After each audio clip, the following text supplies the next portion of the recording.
এই ৩টি cinema ban করা হয়েছিল, কারণ জানলে আপনার গা শিউরে উঠবে। এই সিনেমাগুলো ছিল এতটাই শক্তিশালী, এতটাই বাস্তব যে সরকারই আর সহ্য করতে পারেনি, তাই ব্যান করে দিল। কিন্তু আপনি জানেন কি, এসব সিনেমার পিছনে এমন সত্য আছে যা কেউ বলতে চায় না।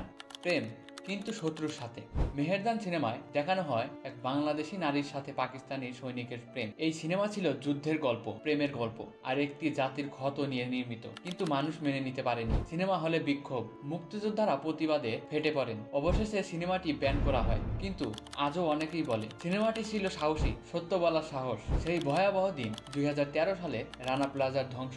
একটি মেয়ে ধ্বংসস্তূপে আটকে পড়ে, 17 দিন পর জীবিত উদ্ধার। এই বাস্তবতা কাহিনী নিয়ে বানানো হয় রানা প্লাজা সিনেমা। ট্রেইলার দেখে দেশ কেঁপে ওঠে, কিন্তু সেন্সর বোর্ড বলে না, এটা মানুষ ইমোশনালি সহ্য করতে পারবে না। ব্যান হয়ে যায় সিনেমাটি। এই সিনেমা যদি মুক্তি পেত, আমরা হয়তো বুঝতে পারতাম কিভাবে কেউ ধ্বংসের নিচে থেকেও বেঁচে থাকতে পারে। বাংলাদেশের প্রথম চাকমা ভাষায় সিনেমা। সিনেমাটির নাম হচ্ছে মাই বাইসাইকেল। একজন পাহাড়ি ছেলেকে নিয়ে করা হয় এক আবেগ ঘন গল্প, কিন্তু সেন্সর বোর্ড বলে এই সিনেমা সেনাবাহিনীকে নেতিবাচক ভাবে দেখাতে পারে। সিনেমাটি দেশের ভিতরে মুক্তি পেল না, কিন্তু আন্তর্জাতিক ফেস্টিভ্যালে দাঁড়িয়ে করতালি পেল।